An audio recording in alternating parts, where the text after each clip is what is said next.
हुआ है, purchase return दिया हुआ है, carriage inward, duty paid, wages, gas water, sales return, opening stock, closing stock, इतना चीज दिया हुआ है। इससे आपको क्या बनाना है, ट्रेडिंग अकाउंट बनाना है। तो सबसे पहले ट्रेडिंग अकाउंट, क्वेश्चन नंबर 1। तो ट्रेडिंग अकाउंट जो हम लोग बनाएंगे, तो देखो ट्रेडिंग अकाउंट का जो फॉर्मेट होता है वो देखो, ट्रेडिंग अकाउंट लिख के जिसके बुक में बनाना है, जिसके बुक में बनाना है उसका नाम होता है। तो नहीं लिखा हुआ है तो हम डॉट डॉट दे के छोड़ देंगे, ठीक है। उसके बाद अब किस पीरियड के लिए बनाना है वो लिखा रहना चाहिए। नहीं लिखा है तो फिर भी आप फॉर द ईयर एंडिंग डाल के आप यहाँ पे ब्लैंक में छोड़ सकते हो, ठीक है। उसके बाद हम लोग क्या करेंगे, हम लोग लेंगे तुम्हारा स्केल, और स्केल से हम लोग इसका स्केल से फॉर्मेट खींचेंगे। टी शेप फॉर्मेट इसको बोला जाता है। कौन सा फॉर्मेट बोला जाता है, टी शेप। इस तरह से फॉर्मेट होता है।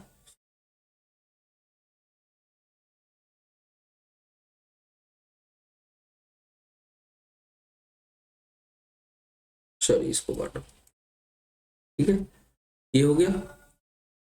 अब हम लोग क्या करते हैं, इसको लिख देते हैं यहाँ पे डेबिट। ये हो जाता है क्रेडिट साइड, ये डेबिट साइड, ये क्रेडिट साइड। यहाँ पर्टिकुलर्स आता है,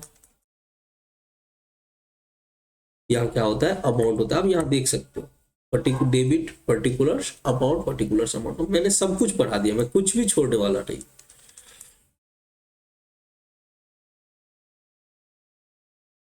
देखो हमारे पास पढ़ने के लिए आपको पेशेंस चाहिए। अगर आप में पेशेंस है तो आप बहुत कुछ सीख के जाओगे। पेशेंस नहीं है, आप चाहोगे 5 मिनट 10 मिनट पढ़ लिए, ठीक है, फटाफट सर चैप्टर खत्म किए, सिलेबस खत्म कर दिए, हो गया, तो वैसा टाइप का पढ़ाई मेरे पास नहीं हो सकता है।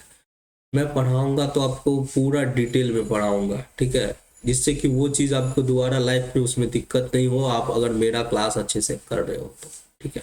तो चलो मैंने ये फॉर्मेट बना लिया, इस फॉर्मेट को मैं कॉपी कर लेता हूँ। कॉपी इसलिए कर लेता हूँ बिकॉज हम लोग इसको नेक्स्ट क्वेश्चन वगैरह भी जो करेंगे ना, तो उसको हम लोग यूज कर सकते हैं, ठीक है। चलो अब इसको बात करते हैं। यहाँ तक क्लियर हो गया, ट्रेडिंग अकाउंट का मैंने फॉर्मेट बना लिया, ठीक है। अब इसको कैसे पोस्ट करते हैं वो देखो। मैंने बोला आपको एक एक करके लाइन आइटम देखेंगे। वैसे सबसे पहले यहाँ पे ओपनिंग स्टॉक आता है, तो सबसे पहले आपको ओपनिंग स्टॉक खोज लेना है, ठीक है। सबसे पहले क्या खोजना है आपको, यहाँ पे ओपनिंग स्टॉक खोजना है। तो खोजो खोजो खोजो, फटाफट ओपनिंग स्टॉक मिल गया। कभी कभी लिखा रहेगा स्टॉक और डेट लिया रहेगा, तो देखना साल के शुरू में जो स्टॉक होता है वो ओपनिंग स्टॉक होता है, एक एक में जो स्टॉक शुरू होता है वो ओपनिंग होता है, और साल के अंत में 31/12 को जो होता है वो क्लोजिंग स्टॉक होता है। तो वो चीज ध्यान रखना है मेरे बाबू, मेरे सोना। अब बात करते हैं, ओपनिंग स्टॉक मैंने लिख लिया। अब बात करते हैं सेल्स। इस साइड हम सेल्स दिखाते हैं, तो सेल्स याद रखना, सेल्स में अगर सेल्स रिटर्न होता है तो उसको हम घटा लेते हैं, ठीक है। सेल्स में से अगर कोई सेल्स रिटर्न आता है तो उसको क्या करते हैं, लेस कर देते हैं। तो देखो मेरे बाबू यहाँ पे सेल्स नजर आ रहा है 4 लाख, तो मैं अंदर में ही रखता हूँ और पता करता हूँ कि कोई सेल्स रिटर्न है। सेल्स रिटर्न है, यहाँ पे दिख रहा है 40,000। सेल्स है 4 लाख, उसमें से क्या करोगे बाबू, सेल्स रिटर्न को घटाओगे। सेल्स रिटर्न को घटाओगे। घटाओगे का मतलब होता है कि इसको डेबिट में दिखाए। अगर आप सेल्स रिटर्न को डेबिट में भी लिख के दिखा देते हो तो चलेगा, कोई दिक्कत नहीं है, लेकिन जो फॉर्मेट है उसी फॉर्मेट में हम लोग चलेंगे।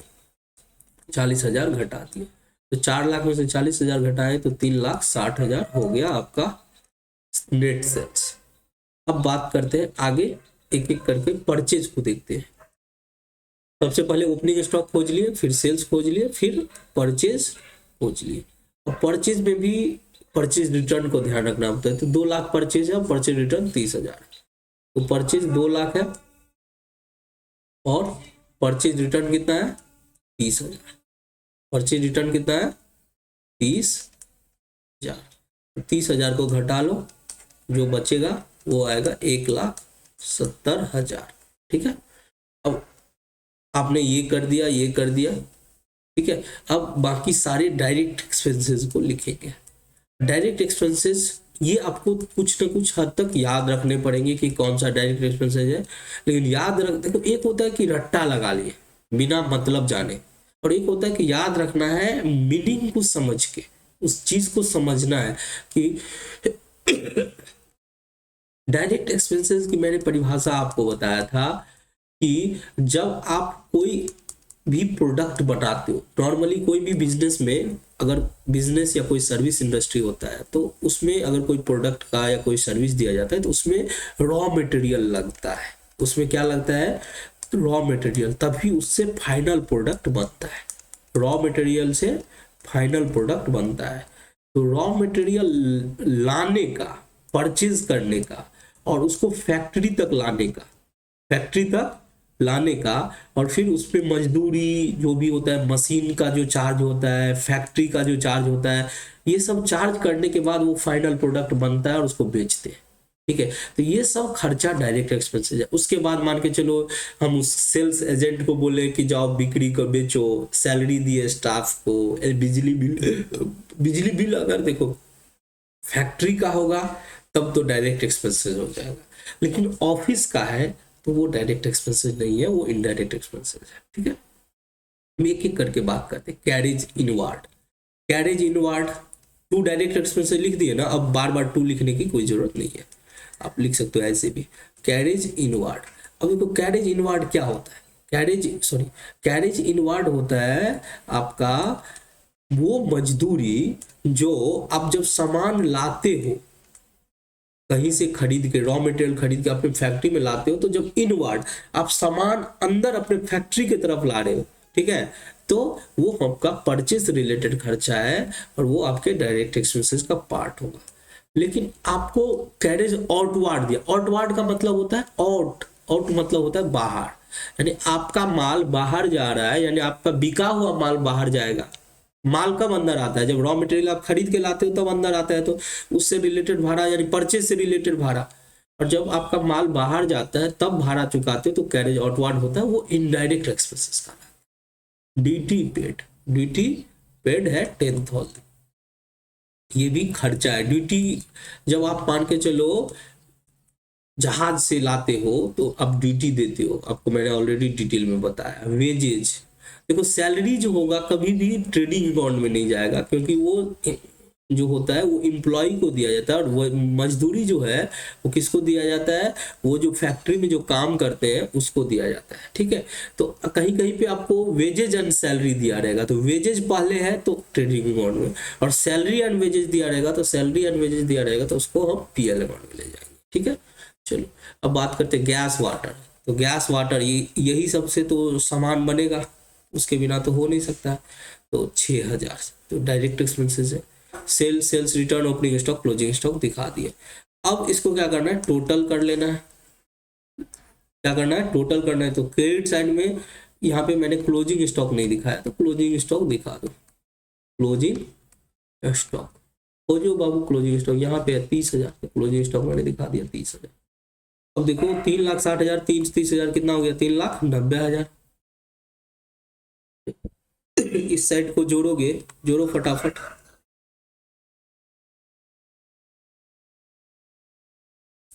पास कैलकुलेटर है? हाँ, तुम लोग बिना कैलकुलेटर से जोड़ो।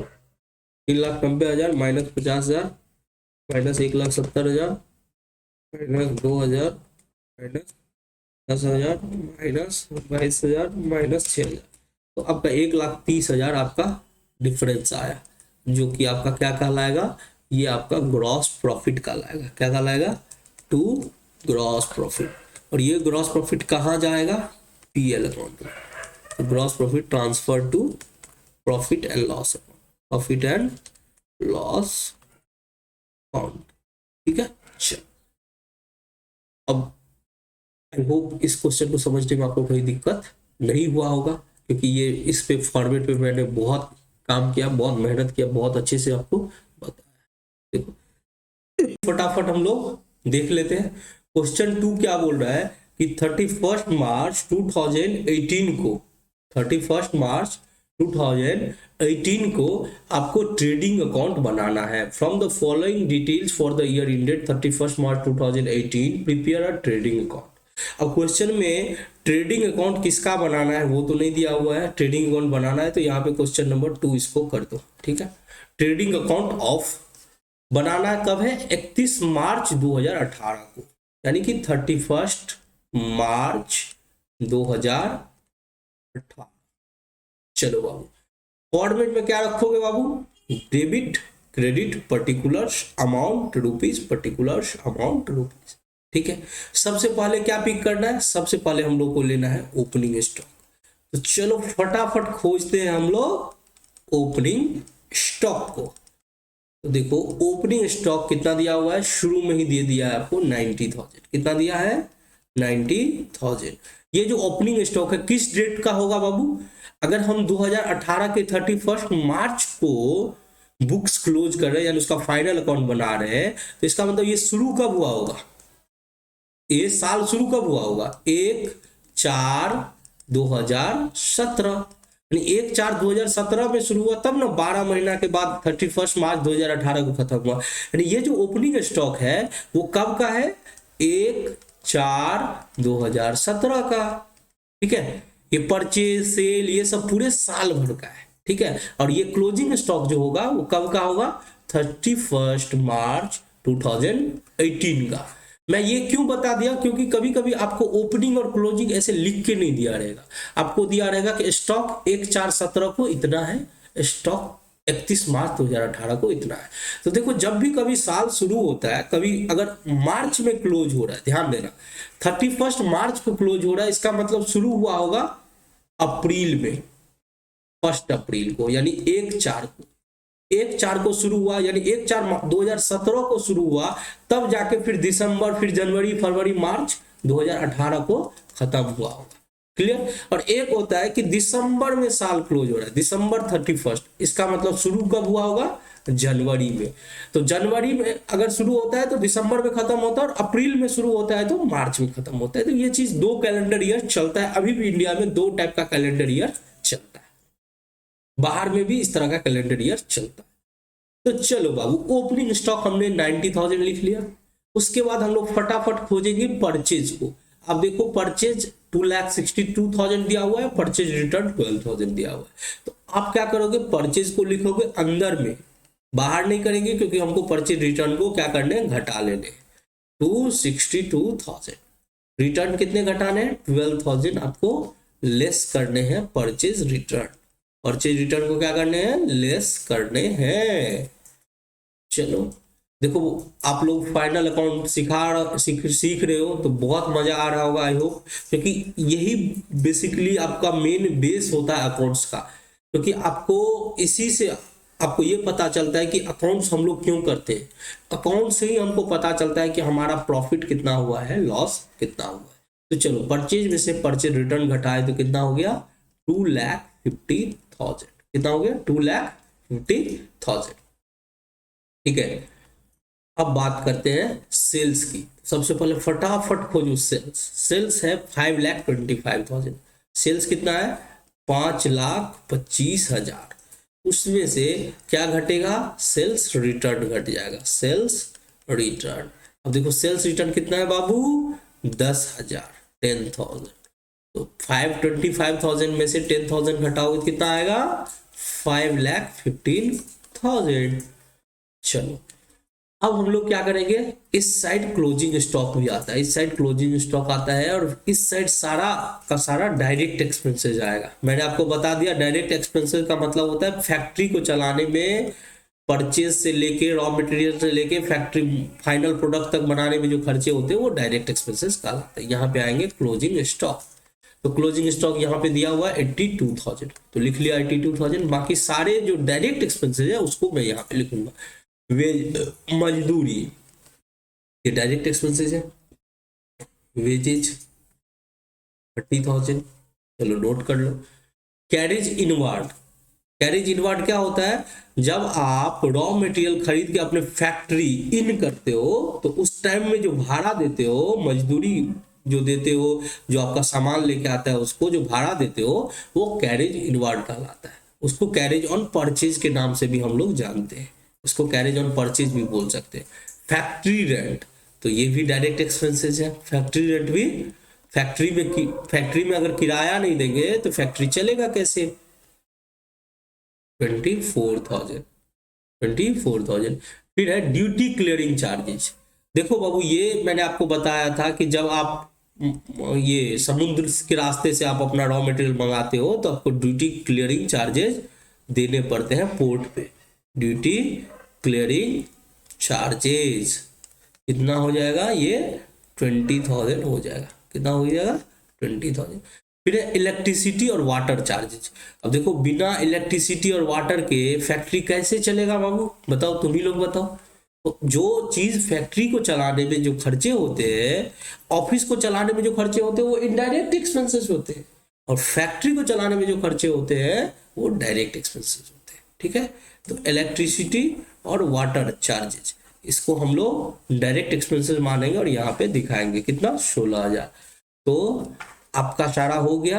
आप लोगों को मैंने ये होमवर्क दिया था, तो आई होप आप लोग बना के लाए होंगे। तो फटाफट मिला लो, जोड़ लो, जो भी आएगा वो आपका ग्रॉस प्रॉफिट आएगा। टोटल करके जोड़ लेना, आपका ग्रॉस प्रॉफिट आएगा। ठीक है, चल, तो हम लोगों ने क्वेश्चन नंबर 2 बहुत आसानी से कंप्लीट कर लिया। तो आगे बढ़ते हैं हम लोग क्वेश्चन 3 की ओर। तो हम लोग का सफर शुरू हो रहा है। अब क्वेश्चन नंबर 3 यहीं से पढ़ के सुना देता हूं। 31 मार्च 18 को समाप्त होने वाले वर्ष के लिए व्यापारिक खाते बनाइए। आपको क्या बनाना है, व्यापारिक खाते। तो आपको एडजस्टेड परचेज दिया हुआ है, ये सब दिया हुआ है, इससे आपको ट्रेडिंग अकाउंट बनाना है। कब का, 31 मार्च 2018। हम लोग क्या करेंगे, यहां से करेंगे क्रॉप और लेके जाएंगे आगे न्यू पेज पे। चलो, इसको एक फॉर्मेट हम लोग फिर से आपको सिखा देते हैं, फॉर्मेट बनाना। देखो, फॉर्मेट जो होता है किसके बुक में बनाना है, वो अगर आता तो हम जरूर नाम दे देते कि ट्रेडिंग अकाउंट इसका है, ट्रेडिंग अकाउंट ऑफ, नहीं है तो डॉट डॉट दे दो। जिस पीरियड के लिए बनाना है उसमें लिखेंगे फॉर द ईयर एंडेड। अब देखो, किस, ये जो है 31 मार्च 18, ये समाप्त हो रहा है साल, उसके लिए बना है, तो इसीलिए फॉर द ईयर एंडेड लिखेंगे। ठीक है, उसके बाद डेट है, वो डेट डाल देंगे। उसके बाद हम लोग स्केल लेंगे और इस स्केल से फटाफट हम लोग फॉर्मेट बना लेंगे। देखो, ये है आपका फॉर्मेट।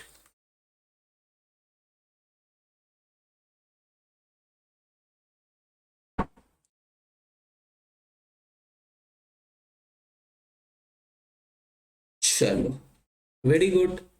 तो हम लोगों ने फॉर्मेट ड्रॉ कर लिया, डेबिट क्रेडिट।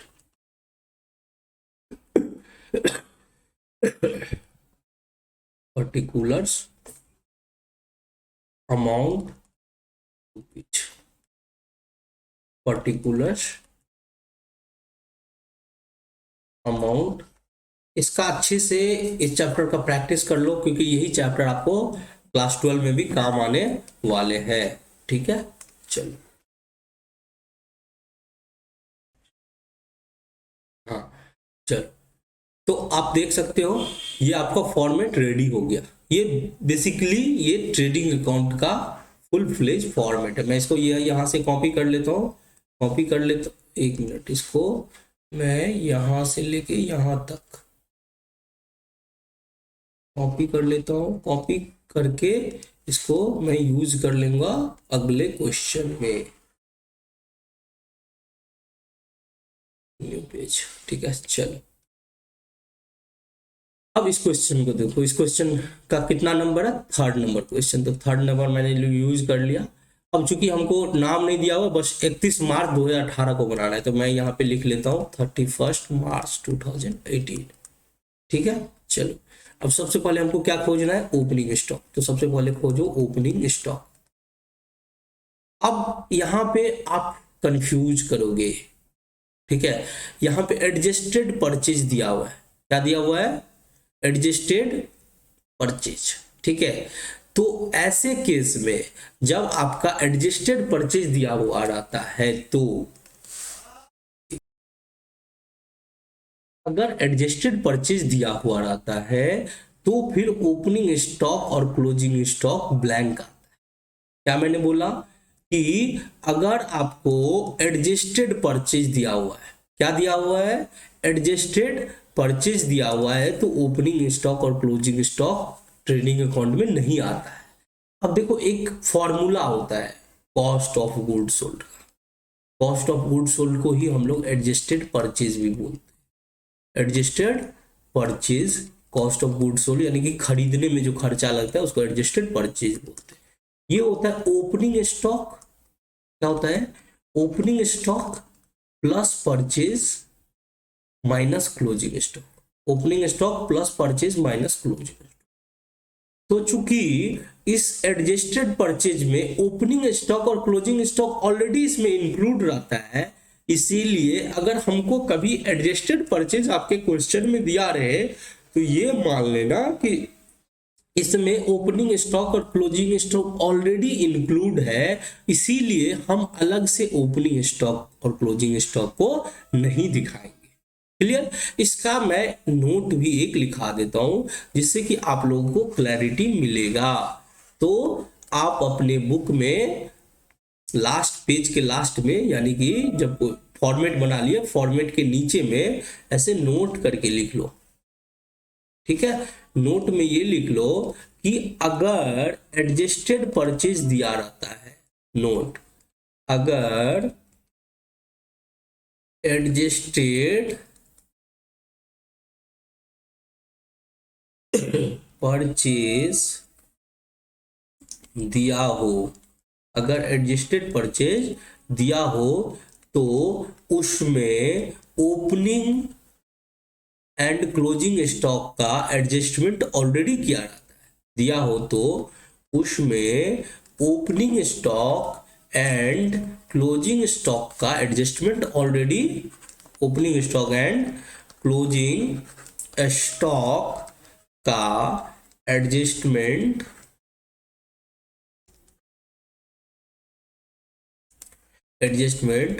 ऑलरेडी हुआ रहता है, ऑलरेडी हुआ रहता है, इसीलिए ओपनिंग स्टॉक और क्लोजिंग स्टॉक को ट्रेडिंग अकाउंट में नहीं दिखाते हैं। इसलिए ओपनिंग स्टॉक और क्लोजिंग स्टॉक को ट्रेडिंग अकाउंट में नहीं दिखाते हैं अगर एडजस्टेड परचेज दिया हो तो। ओपनिंग स्टॉक और क्लोजिंग स्टॉक को ट्रेडिंग अकाउंट में नहीं दिखाया जाता है, क्लोजिंग स्टॉक को ट्रेडिंग अकाउंट में नहीं दिखाते हैं। क्लियर है बाबू? क्योंकि उसमें ऑलरेडी एडजस्टमेंट किया रहता है, नहीं दिखा। ठीक है, चलो अब एडजस्टेड परचेज का फॉर्मूला भी लिख लेना नीचे में, यहाँ पे जगह नहीं है इसीलिए मैं ऊपर में लिख देता हूँ। एडजस्टेड परचेज बराबर होता है ओपनिंग स्टॉक, एडजस्टेड परचेज बराबर होता है ओपनिंग स्टॉक, वो ऐसे ओपनिंग स्टॉक हो गया, plus purchase minus closing stock. तो ऑलरेडी एडजस्टमेंट किया रहता है एडजस्टेड परचेज का, इसीलिए हम लोग नहीं दिखाते। तो ओपनिंग स्टॉक और क्लोजिंग स्टॉक इसमें नहीं दिखाना है, तो क्या दिखाना है, डायरेक्ट एडजस्टेड परचेज को यहाँ पे दिखा देना है। तो हमने ऐसे करके एडजस्टेड परचेज को नोट कर लिया। एडजस्टेड परचेज कितना है, 5,03,000, 5,03,000। ठीक है, उसके बाद देखो फ्रेट एंड कार्टेज है, क्या है, फ्रेट एंड कार्टेज जो कि डायरेक्ट एक्सपेंसेस होता है। फ्रेट एंड कार्टेज कितना है, 3,000 है, तो 3,000 लिखा।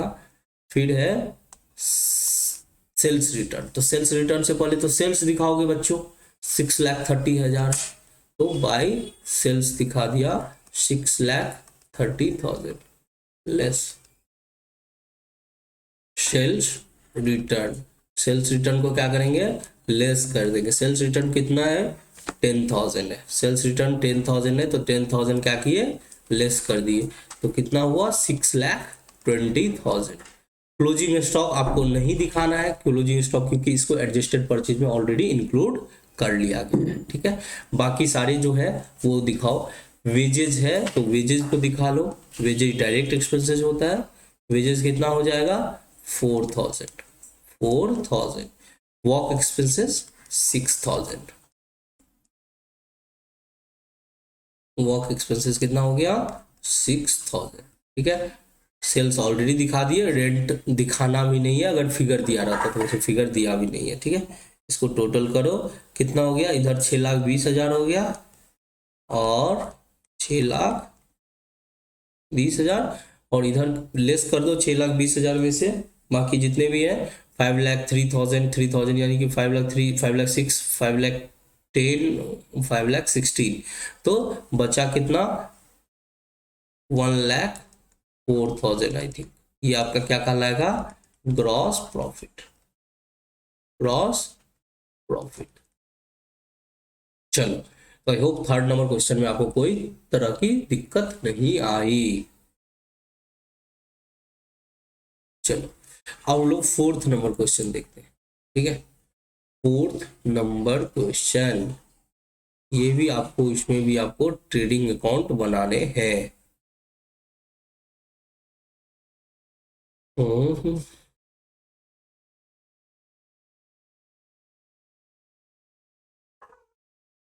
चलो, तो इस फॉर्मेट को हम लोग यहाँ से कॉपी कर लेते हैं और यहाँ पे पेस्ट कर देंगे।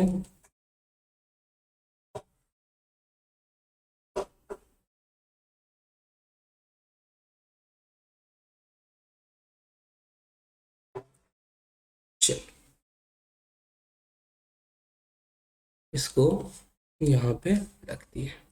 चलो अब आप लोग देखो इसको थोड़ा सा,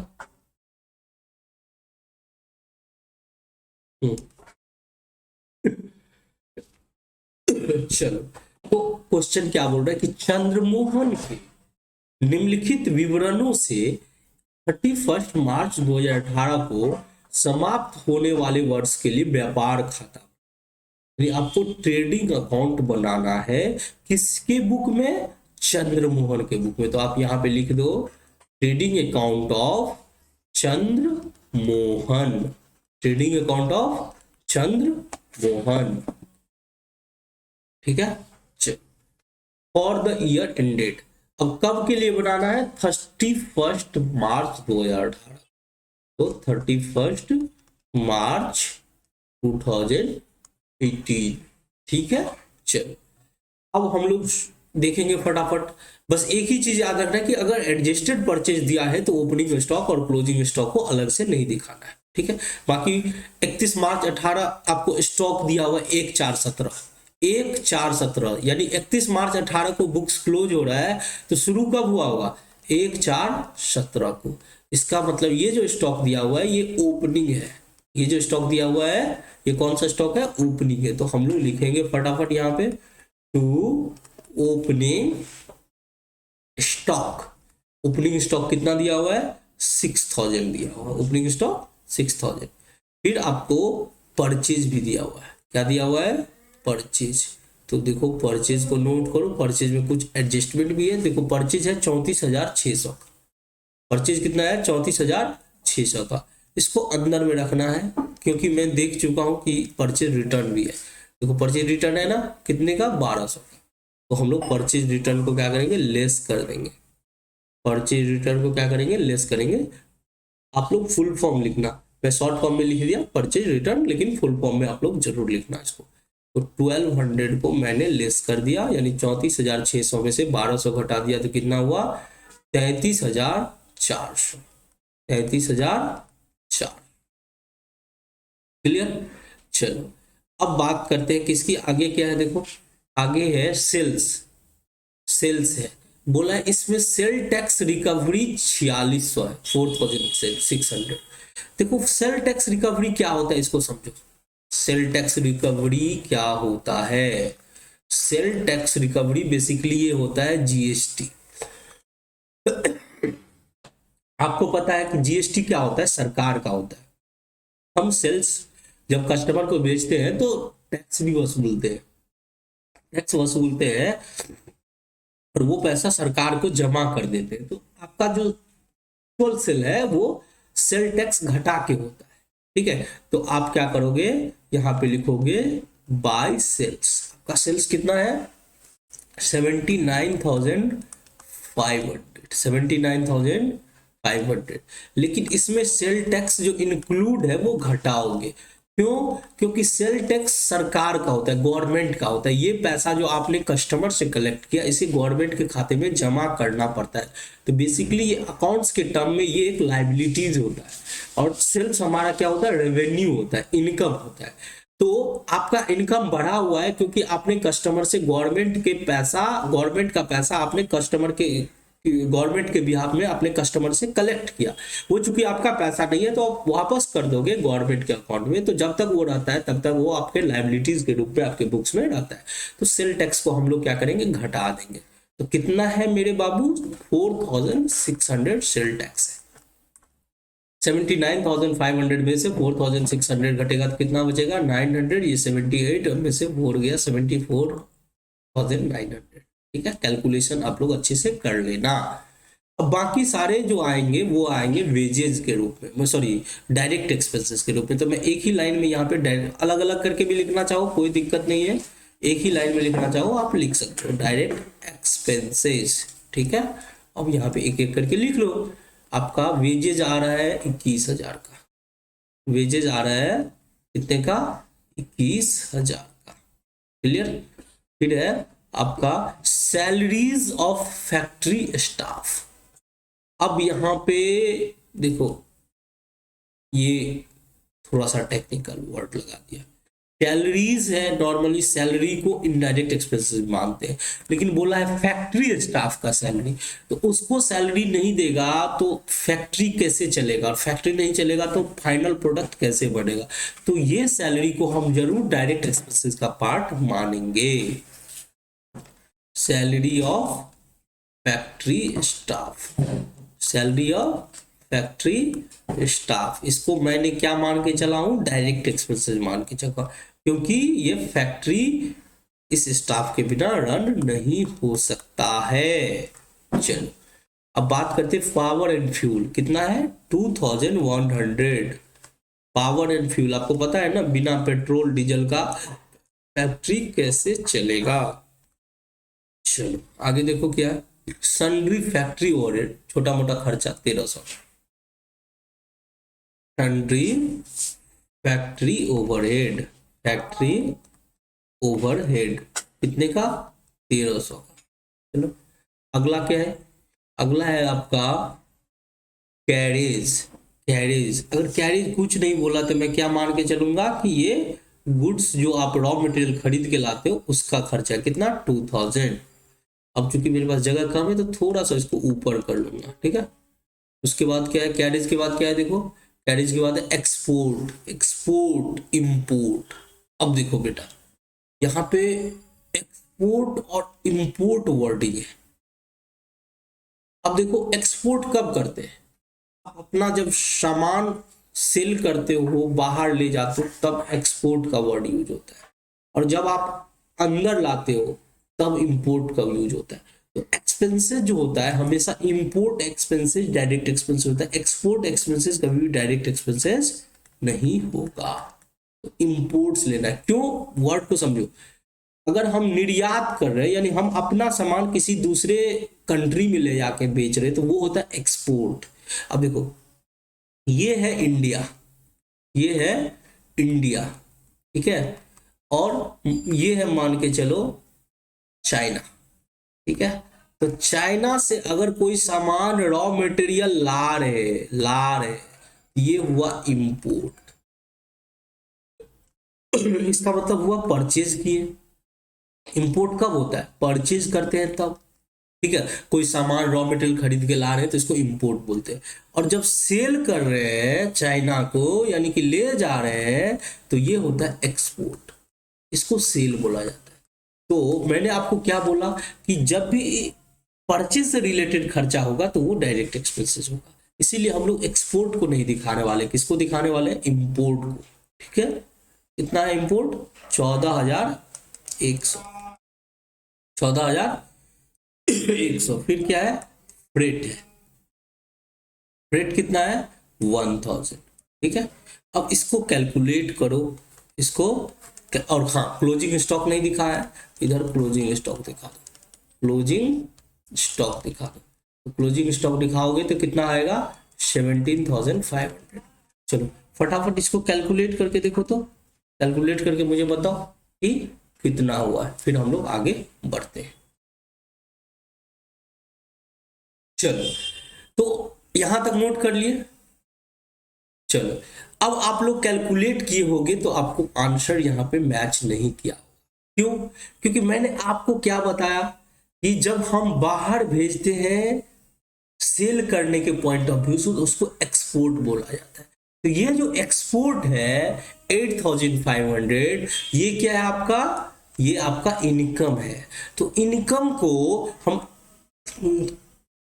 को सेल्स में तो ऐड करेंगे, तो यहां पे हम इंपोर्ट एक्सपोर्ट इनकम लिख सकते हैं। ठीक है, तो यहां पे एक्सपोर्ट लिखेंगे कितना 8,500। क्लियर है?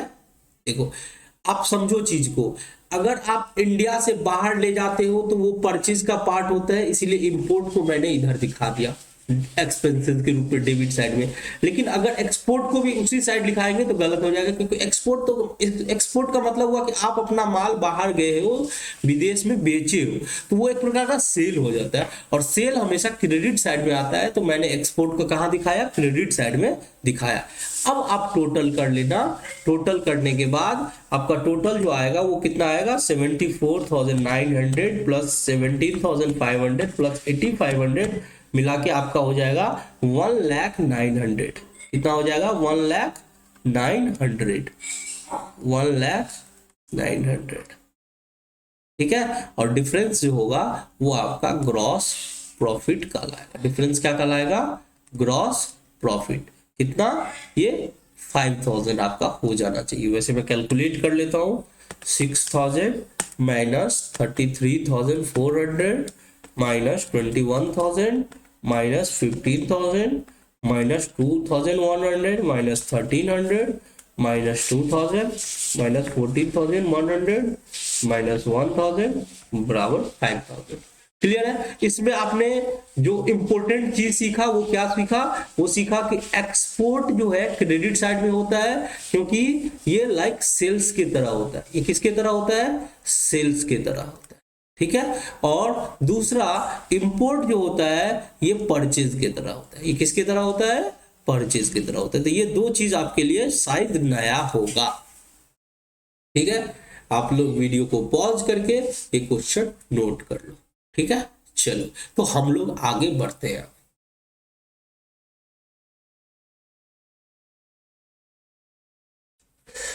क्वेश्चन नंबर 4 तक मैंने कंप्लीट करा दिया।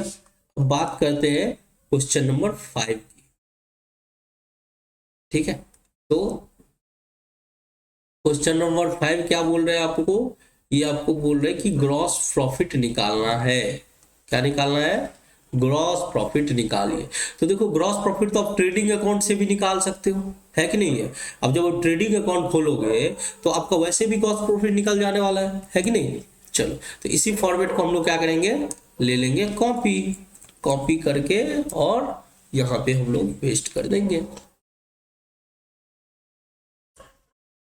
यहाँ पे कर लो।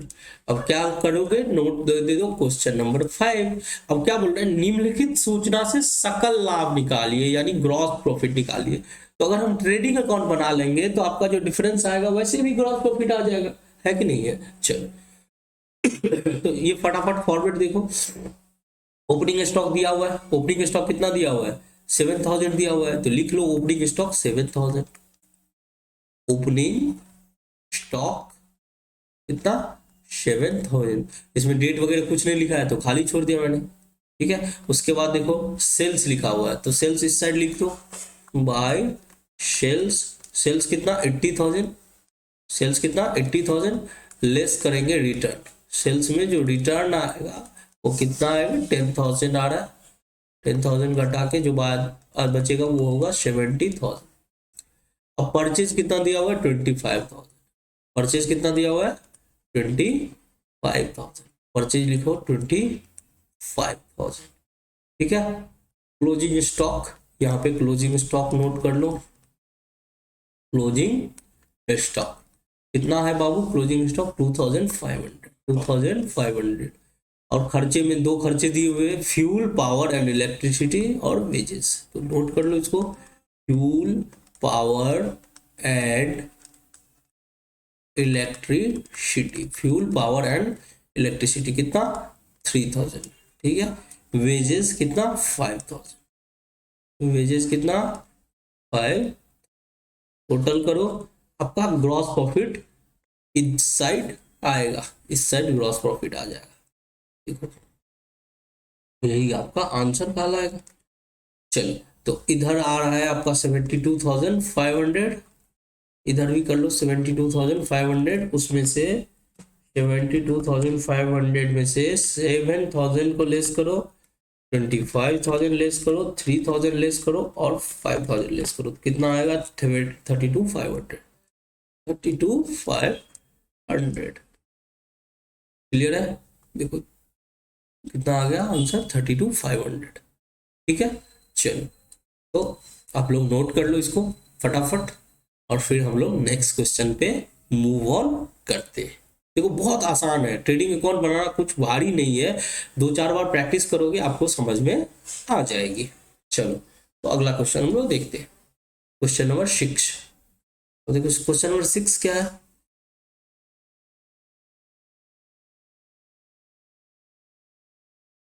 क्वेश्चन नंबर 6 क्या है, निम्नलिखित आंकड़ों से पुस्तक विक्रेता विनोद द्वारा 31 मार्च 2018 को समाप्त होने वाले वर्ष के लिए उपार्जित सकल लाभ की गणना कीजिए।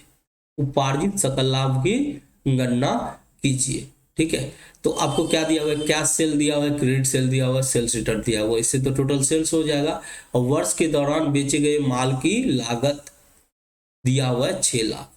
देखो इसको हम ट्रेडिंग अकाउंट में नहीं भी बनाएंगे तो हम लोग इसको वैसे भी बना सकते हैं। कैसे बनाएंगे बाबू, देखो इसको देखो, आपको जब भी कभी ग्रॉस प्रॉफिट निकालना हो तो ग्रॉस प्रॉफिट बराबर फॉर्मूला होता है, ग्रॉस प्रॉफिट का एक फॉर्मूला होता है, बेचे गए माल की लागत माइनस, मतलब आप अगर टोटल सेल यानी कि कुल बिक्री में से कुल बिक्री में से बेचे गए माल की लागत अगर घटा देंगे तो आपका ग्रॉस प्रॉफिट कहलाएगा। बेचे गए माल की लागत, यानी कि मैं जो बोल रहा हूं, मैं क्या बोल रहा हूं,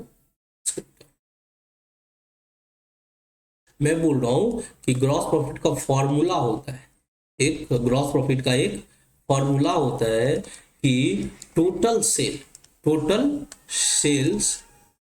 सेल्स बोलो या इसको बोलो नेट सेल्स में से अगर आप कॉस्ट ऑफ गुड्स सोल्ड घटा देते हो, क्या घटा देते हो, कॉस्ट ऑफ गुड्स सोल्ड, तो आपका ग्रॉस प्रॉफिट आ जाता है।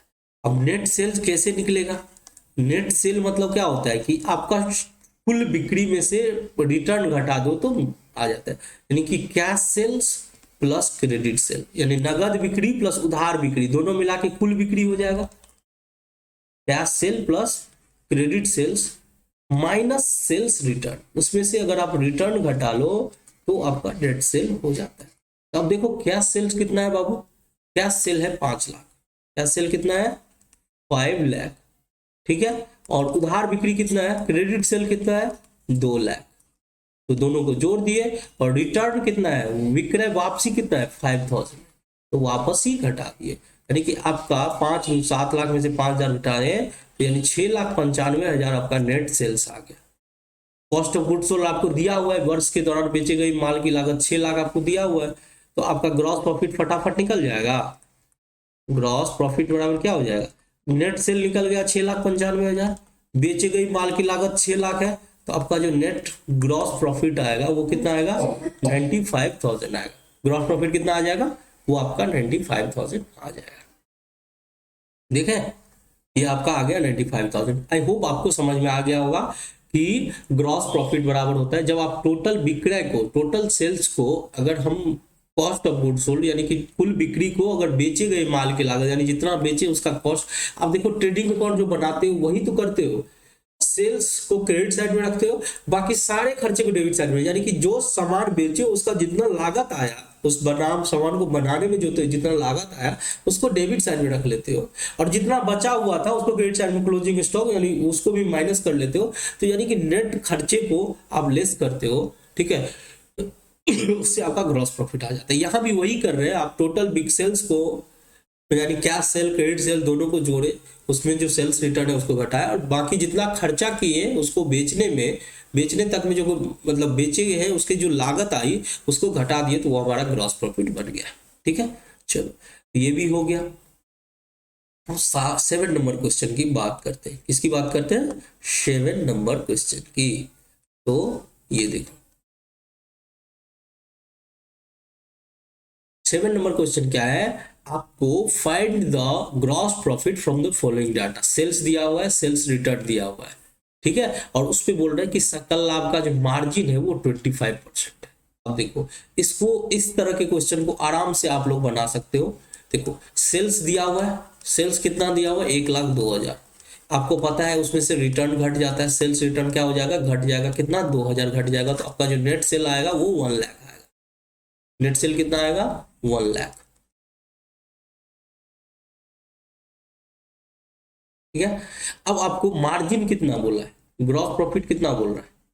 ग्रॉस प्रॉफिट बोल रहा है 25% ऑन कॉस्ट, ऑन कॉस्ट। अब यहां पे देखो बाबू 25% ऑन कॉस्ट बोल रहा है। इससे पहले भी मैंने आपको शायद ट्रेड डिस्काउंट में इस तरह का कॉन्सेप्ट आपको बताया था कि जब अगर बोले, अब चूंकि आपको दिया हुआ है सेल्स और आपको बोल रहा है कि जो प्रॉफिट आएगा वो कॉस्ट पर 25% आएगा, तो कॉस्ट को मान लो 100 रुपया। कॉस्ट को क्या मान लो? कॉस्ट को मान लो 100 रुपया, ठीक है। प्रॉफिट बोल रहा है 25%। कॉस्ट को मान लो 100 रुपया, प्रॉफिट है 25%, तो सेल प्राइस जो है ऑटोमेटिकली 125 हो जाएगा ना। लागत बोला क्या है, ग्रॉस प्रॉफिट कितना बोल रहा है? 25% कॉस्ट के ऊपर। तो यानी कॉस्ट हम सेल अगर सेल के ऊपर रहता 25%, ऑन सेल रहता तो इसका 25% कैलकुलेट कर लेते, लेकिन वो तो नहीं है, हमको बोल रहा है कॉस्ट के ऊपर है, तो कॉस्ट को हम 100 रुपया मान लिए। तो प्रॉफिट बोल रहा है कि कॉस्ट पे 25% है, यानी 100 पे 25 रुपया प्रॉफिट है, तो सेल कितना हो गया? 125 रुपया। सेल पे 125 रुपया, तो प्रॉफिट का परसेंटेज कितना आया सेल पे? Profit percentage, gross profit percentage on sales, sales के ऊपर कितना आया? तो प्रॉफिट 25 है और सेल 125 है, इंटू 100 कर दो, तो 25 पंचे 125, 25 पंचे 125, यानी कि 20% जो है वो ग्रॉस प्रॉफिट का सेल्स के ऊपर जो प्रॉफिट का जो परसेंटेज है वो 20% है। कितना है?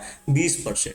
तो हम लोग बोलेंगे 25% ऑन कॉस्ट, यानी कि 20% ऑन सेल, 20% ऑन सेल। तो यानी 1 लाख का 20% करेंगे तो कितना आ जाएगा? ग्रॉस प्रॉफिट 20,000 आ जाएगा। ग्रॉस प्रॉफिट कितना आ जाएगा? 20,000। आप ये वर्किंग भी लिख लेना कि कॉस्ट हमने 100 माना, इसको वर्किंग नोट कर देना, वर्किंग नोट कर देना। कॉस्ट 100 माना तो प्रॉफिट 25 आया, तो सेल आया 125, तो gross profit on percentage on sales कितना आया? 25/125 इंटू 100, यानी 20% आया। तो 20% ऑन सेल आया, तो 1 लाख का 20% यानी 20,000 आपका प्रॉफिट आ गया। आई होप आपको इसमें कोई दिक्कत नहीं हुई। तो हम लोगों ने ट्रेडिंग अकाउंट यानी ग्रॉस प्रॉफिट से रिलेटेड सारा क्वेश्चन कंप्लीट कर लिया, ठीक है। आपको अभी तक अगर कोई भी क्वेरी आए तो जरूर आप मुझे कमेंट सेक्शन में बताइएगा कि सर यहाँ पे दिक्कत हो रही है, ठीक है। तो फिर मिलते हैं अगले क्लास में, क्योंकि अभी आपका ग्रॉस प्रॉफिट का कॉन्सेप्ट खत्म हुआ, ट्रेडिंग खत्म हुआ, तो अगले क्लास में हम लोग प्रॉफिट एंड लॉस यानी नेट प्रॉफिट निकालना सीखेंगे। तो फिर मिलते हैं अगले क्लास में, तब तक के लिए जय हिंद। चलो।